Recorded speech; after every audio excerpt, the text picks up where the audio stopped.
نحمده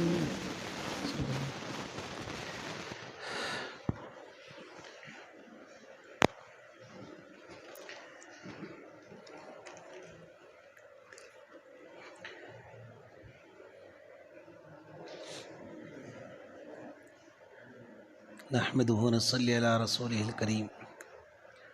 اعوذ باللہ من الشیطان الرجیم. بسم اللہ الرحمن الرحیم. الحمد للہ رب العالمین الرحمن الرحیم مالک یوم الدین. ایاک نعبد و ایاک نستعین. اہدنا الصراط المستقیم صراط الذین انعمت علیہم غیر المغضوب علیہم ولا الضالین.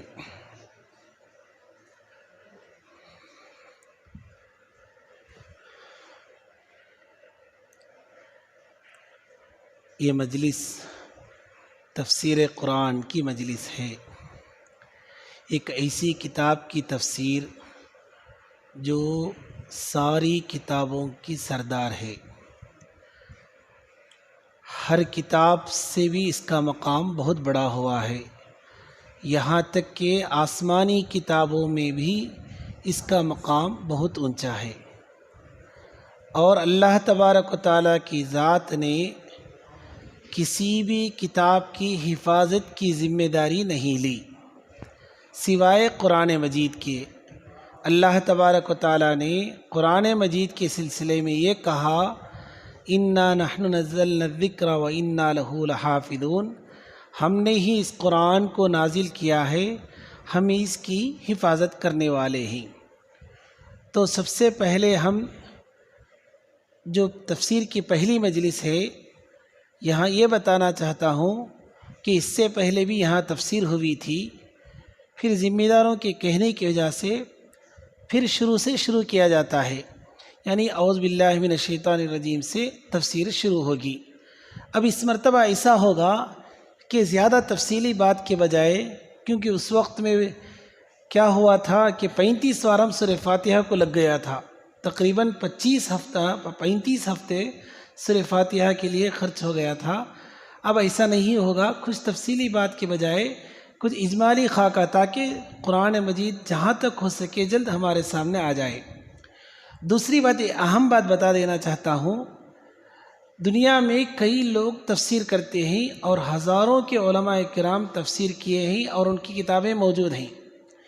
یہاں پر میں جو تفسیر کرنے جا رہا ہوں، شروع ہی میں بتلا دیتا ہوں کہ پہلے قرآن کا معنی ہوگا، پھر اس کی کچھ تفسیر ہوگی، اس کے بعد اس کے متعلق اگر انبیاء کرام کے اقوال ملے تو اس کو بتا دیا جائے گا، اگر انبیاء کرام کے اقوال نہ ملے تو صحابہ کی زندگی میں کوشش کی جائے گی، اگر ان کی زندگی میں بھی اس کے کچھ واقعات یا اقوال نہیں ملے تو تابعین، طبع تابعین، سلف صالحین، اولیاء کرام میں ان کی تفصیل کو بتا دیا جائے گا، اس کی کوشش کی جائے گی. یہ مت سمجھنا کہ مکمل تفسیر ہے، بلکہ تفسیر کے ساتھ آج کے حالات کے مطابق ہماری زندگی کے لیے جو ضرورتیں ہیں، یہ ساری چیزیں اس میں لا کر پیش کر دوں گا تاکہ ہماری بھی کچھ اصلاح ہو جائے.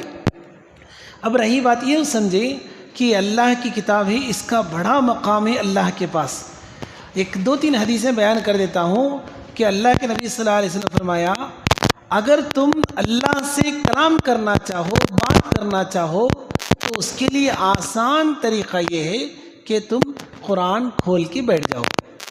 اگر اللہ سے ہم بات کرنا چاہیں، اللہ تو وراء الورا ہیں، بہت ہی پردے کے پیچھے ہیں اللہ تبارک و تعالیٰ، بلکہ ہر جگہ کیا ہے اللہ تبارک و تعالیٰ کی ذات. جی کسی بھی کوئی ایسی جگہ نہیں ہے جہاں اللہ تبارک و تعالیٰ کی ذات موجود نہ ہو. یہاں ایک مسئلہ بیان کر دیتا ہوں، اسی لیے میں شروع میں بتا دیا کہ درمیان میں ہماری ضرورت کی باتیں بھی آ جائے گی. اللہ ہر جگہ موجود ہے ایسا کہنا اتنا مناسب لفظ نہیں ہے. ہر جگہ ہم بولتے اللہ ہر جگہ موجود ہے، ایسا بولنا جائز ہے تو صحیح ہے، لیکن اتنا مناسب نہیں ہے. اللہ والے فرماتے ہیں کہ ایسا بولنے کے بجائے کہ اللہ ہر جگہ حاضر ہے، اس میں کیا ہوتا ہے کہ ہر جگہ کے اللہ محتاج ہوتے ہیں. ایسا کہنا چاہیے کہ اللہ نہیں سو جگہ ہی نہیں. ایسا کیسا کہنا چاہیے؟ اللہ ہماری زبان میں کہتا ہوں کہ اللہ نہیں سو جگہ ہی نہیں. اللہ ہر جگہ حاضر ہے بولنے کے بجائے اللہ کوئی ایسی جگہ ہی نہیں جس جگہ اللہ نہ ہو، ایسا کہنا چاہیے۔ اب بتا یہ رہا تھا کہ اللہ کے نبی صلی اللہ علیہ وسلم فرمایا کہ اگر تم اللہ سے کلام کرنا چاہو تو اللہ قرآن کھول کر بیٹھ جاؤ تو اللہ سے کلام ہو جائے گا۔ ایک حدیث میں آتا ہے کہ قرآن پڑھنے والا، اللہ کا کلام پڑھنے والا اس رسی کی طرح ہے جس کا ایک سرا یعنی شروع، جس کا ایک شروع بندے کے ہاتھ میں ہے اور دوسرا شروع اللہ کے ہاتھ میں ہے۔ قرآن پڑھنے والا اس رسی کی طرح ہے جس کا ایک حصہ بندے کے ہاتھ میں ہے، دوسرا حصہ اللہ تبارک و تعالیٰ کے ہاتھ میں ہے۔ تو قرآن کی تلاوت، اس کے معنی کو سننا، اس کی تفسیر کو سننا، یہ بھی بہت بڑی بات ہے، بہت بڑی بات ہے۔ اس لیے ہم قرآن کو اپنی زندگیوں میں لائیں۔ ابن مسعود رضی اللہ تعالیٰ عنہ کی کئی بیٹیاں تھے، بعض کتابوں میں آتا ہے 10 بیٹیاں تھیں، بعض کتابوں میں اور بھی زیادہ روایتوں میں آتا ہے۔ عثمان غنی رضی اللہ تعالیٰ عنہ کے زمانے میں ابن مسعود رضی اللہ تعالیٰ عنہ جب بہت بیمار ہو گئے، یعنی مرض الوفات میں ہو گئے، تو عثمان رضی اللہ تعالیٰ عنہ ابن مسعود رضی اللہ تعالیٰ عنہ کے قریب جاتے ہیں، جا کر کہتے ہیں کہ آپ فکر نہ کریں، آپ فکر نہ کریں کہ ہم بیت المال سے آپ کے بیٹیوں کے لیے وظیفہ جاری کر دیں گے۔ یہ کہنا تھا، ابن مسعود رضی اللہ تعالیٰ عنہ سوئے ہوئے تھے، اپنے آزو بازو رہنے والوں کو کہے کہ مجھے ذرا اٹھا کر پیٹھ میں تکیہ لگا کر بٹھا دو، کیونکہ اس طریقے سے بٹھانے سے کچھ طاقت بدن میں آتی ہے، تو مجھے کچھ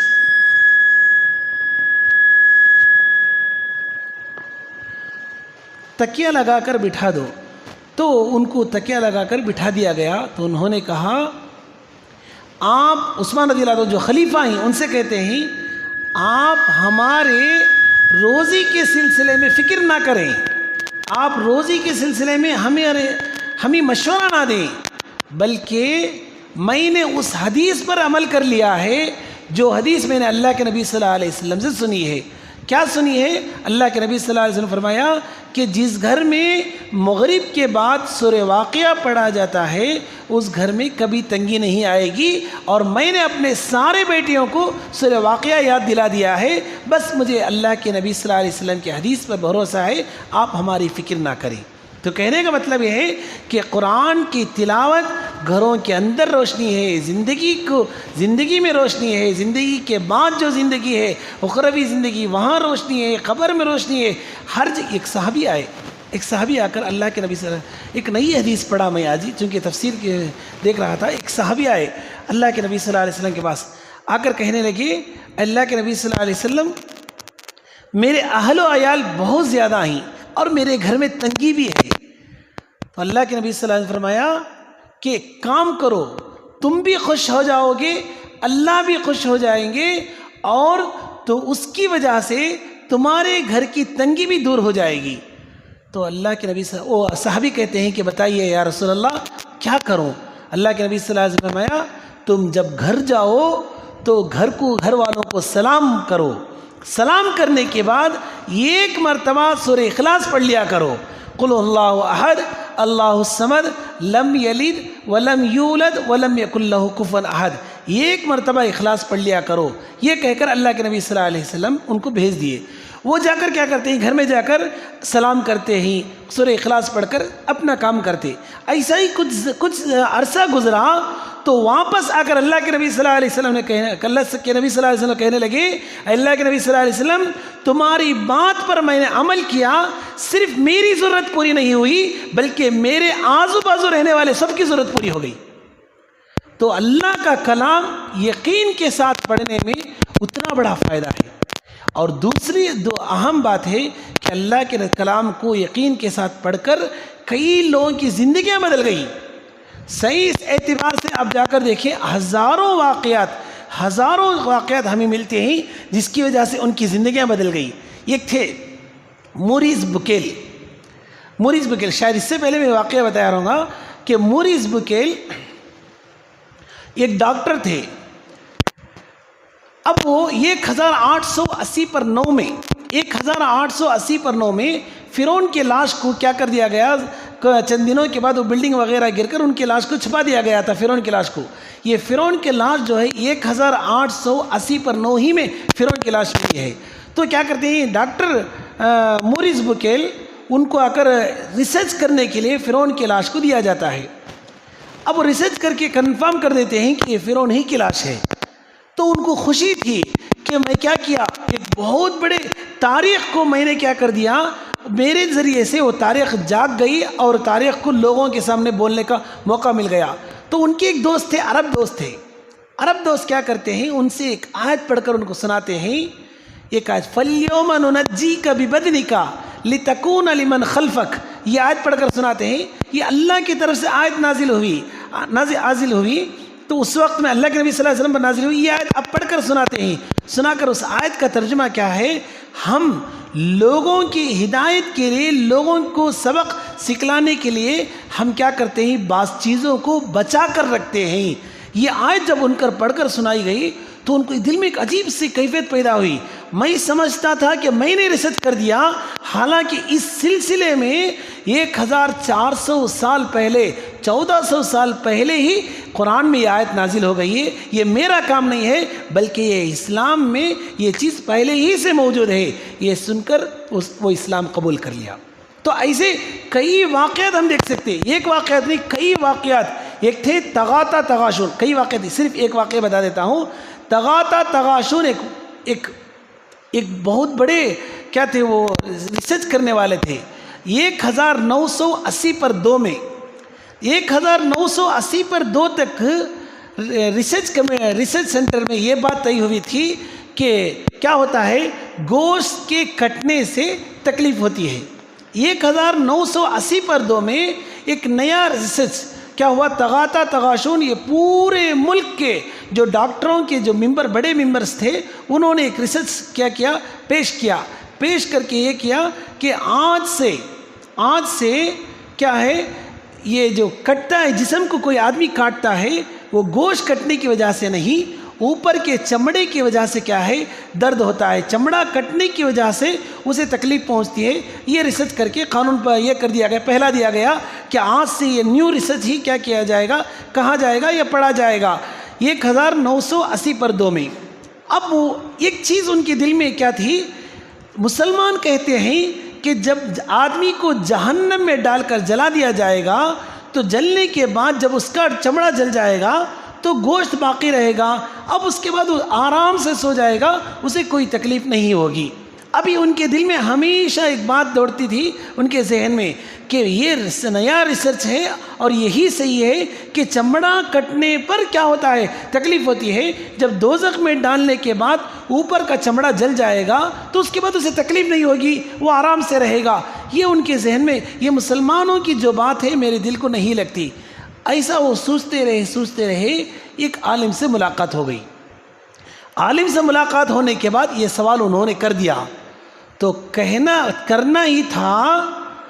تو وہ عالم سب ایک آیت پڑھ کر سناتے ہیں کہ 1400 سال پہلے قرآن میں ایک آیت نازل ہوئی، وہ آیت میں پڑھ کر سناتا ہوں. تو کلما نضجت جلودہم بدلناہم جنودا غیرہا لیذوقوا العذاب. یہ آیت شریفہ قرآن میں موجود ہے. اس کا معنی کیا ہے، جب ان کے چمڑے جل جائیں گے تو ہم ان کے عذاب کو بڑھانے کے لیے دوسرا چمڑا پہنا دیں گے. اب یہ سنتے ہی وہ حیران ہو گئے کہ میں ایک ریسرچ کیا، 1980 پر 2 میں ریسرچ کر کے اس کو باہر کیا، لیکن وہ ریسرچ میں مجھے آ کر اسلام کے اعتبار سے مجھے ایک بہت بڑا شک تھا. لیکن اسلام میں پہلے ہی بتا دیا گیا ہے کہ چمڑا کی وجہ سے جسم کو تکلیف ہوتی ہے، جب دوزخ میں ڈالنے کے بعد چمڑا جل جائے گا تو نیا چمڑا ہم پہنائیں گے. یہ قرآن مجید میں ہے. تو فوراً انہوں نے دبئی کے کانفرنس میں کھڑے ہو کر لا الہ الا اللہ محمد رسول اللہ کلمہ پڑھ کر ان کا نام عبد الاحد رکھ لیا. گیری ملر یہ گیری ملر جو پیس ٹی وی ہے، پیس ٹی وی میں ہر وارم گیری ملر کا کیا ہوتا ہے، ان کا ایک پروگرام چلتا ہے، ہر وارم پروگرام چلتا ہے، ابھی زندہ ہیں، لیکن انہوں نے بھی آ کر ریسرچ کر کے اسلام قبول کیا. تو اس طریقے پر ایسے ہزاروں واقعات ہمیں مل جائیں گے. بس ہمیں کیا چاہیے کہ قرآن تو پڑھنا ہی ہے، اس کا کچھ معنی سمجھیں، معنی سمجھ میں نہ آئے تو سننے کی کوشش کریں کہ ایک دو لفظ کا معنی سورہ فاتحہ کا معنی پڑھ لیں، تاکہ قرآن میں جب نماز میں قرآن پڑھا جائے تو اس کا معنی ہمیں سمجھ میں آئے. اس لیے ایک فارسی میں شعر ہے، عربی جیسی پیاری زبان کوئی زبان نہیں، اسی لیے قبر کی زبان بھی عربی، حشر کی زبان بھی عربی، اور جنت کی زبان بھی عربی. ایک شعر ہے، بول کر ختم کر دیتا ہوں، انشاءاللہ آئندہ بار تفصیل کریں گے. عربی نکالے چربی فارسی ہے تیل، عربی نکالے چربی فارسی ہے تیل، اردو ہے کچھ کچھ ہندی ہے کھیل. تو بس عربی جو زبان ہے یہ اللہ کی طرف سے بہت پیاری زبان ہے، اسے ہمیں سیکھنے کی کوشش کریں. سیکھنے کا موقع نہ ملے، کم سے کم قرآن کا ترجمہ تو ہم کیا کریں، اہتمام سے بیٹھ کر سننے کی کوشش کریں. بس اللہ سے دعا کیجیے کہ اللہ تبارک و تعالی ہمیں عمل کی توفیق عطا فرمائے.